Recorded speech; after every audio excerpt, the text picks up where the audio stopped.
مور او پلار لنډه کیسه وړاندې کوونکی حسنزی. کلونه وړاندې په یوه لویه صحرا کې د مڼو یوه لویه ونه وه. یوه کوچني هلک ډېره مینه لرله چې هره ورځ د مڼو د ونې تر شاوخوا لوبې وکړي. یوه ورځ هلک د ونې په ښاخونو د ونې لوړې برخې ته پورته شو. څو خوږې مڼې یې وخوړې او بېرته د ونې له سر څخه راښکته شو. هلک له ونې سره زیاته مینه لرله او د مڼو ونې هم له هلک سره بېسارې مینه لرله. وختونه تېرېدل او هلک یو څه لوی شو. لا مودو را په دې خوا یې له ونې سره هېڅ لوبې نه وې کړې. یوه ورځ هلک د ونې خواته په داسې حال کې راغلو چې ډېر خفه ښکارېدو. ونې له هلک څخه غوښتنه وکړه چې راځه او زما سره لوبې وکړه. هلک ورته وویل زه خو اوس کوچنی نه یم او نور د ونو شاوخوا لوبې نه کوم. زه د لوبو سامان غواړم او زه پیسو ته اړتیا لرم چې پرې واخلم.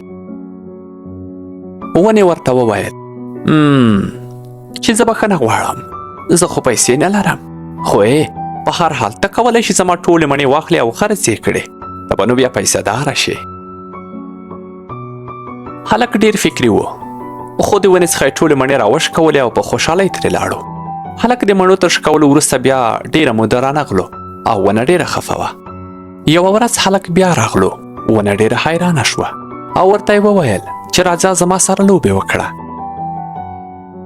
هلک ورته وویل اوهو زه خو وخت نه لرم چې ستا سره لوبې وکړم، زه باید د خپلې کورنۍ لپاره کار وکړم. موږ یوې لویې سرپناه ته اړتیا لرو. آیا ته زما سره مرسته کولی شې؟ ونې ورته وویل اوهو زه ډېره بښنه غواړم، زه خو کوم کور نه لرم، خو په هر حال ته کولی شې زما ټول ښاخونه قطع کړې تر څو ځان ته دې ښایسته کور جوړ کړې.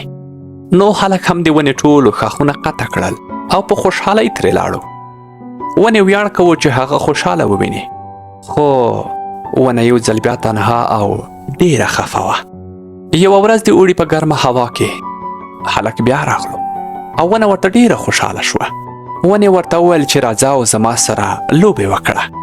هلک ورته وویل زه خفه یم، دا ځکه نږدې ده چې زوړ شم، عمر مې تېرېږي، غواړم د اوبو پر سر یا بحري سفر وکړم تر څو لږ ارامه شم، خو زما سره د کښتۍ د اخیستلو لپاره یوه روپۍ هم نشته.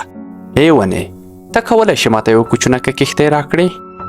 دغه مهربانه ونې ورته یو ځل بیا وویل زما له تنې څخه خپل ځان ته کوچنۍ کښتۍ جوړه کړه، بیا ته کولی شې ښه اوږد خوشحاله او ښه بحري سفر وکولی شې. نو هلک هم لاس په کار شو، د ونې تنه یې قطع کړه او کښتۍ یې ترې جوړه کړه. هلک غوښتل ښه اوږد بحري سفر وکړي او بیا د یوه اوږده وخت لپاره رانه شي. بالاخره څو کلونه تیر شول. هلک بیا راغلو. ونې ورته وویل بښنه غواړم زما ګرانه، زه نور هیڅ هم نه لرم چې تا ته یې درکړم، حتی نورې مڼې هم نه لرم. هلک ورته وویل چې زه د مڼو د خوړلو لپاره غاښونه نه لرم. ونې ورته وویل چې زه نور ښاخونه هم نه لرم چې ته پرې پورته شې.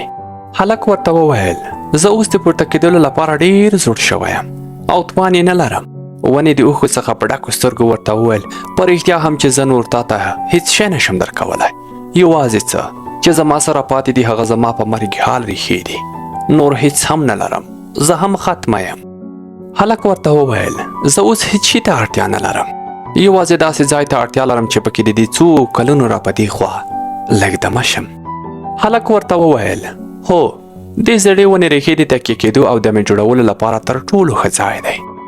ونې ورته وویل راځه زما سره کښېنه او دمه شه.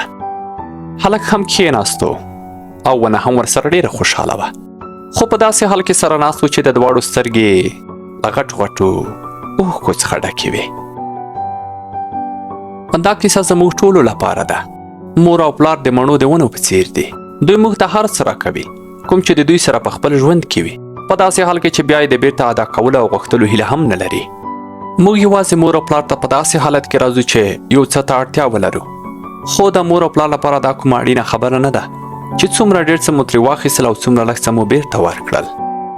زموږ مور او پلار زموږ سره د تل لپاره شته چې را سره مرسته وکړي. که هیڅوک هم را سره مرسته ونه کړي خو زموږ مور او پلار شته او زموږ سره بغیر د کومې تمې مینه لري او د خپلې مینې د ثبتولو لپاره قرباني هم ورکوي.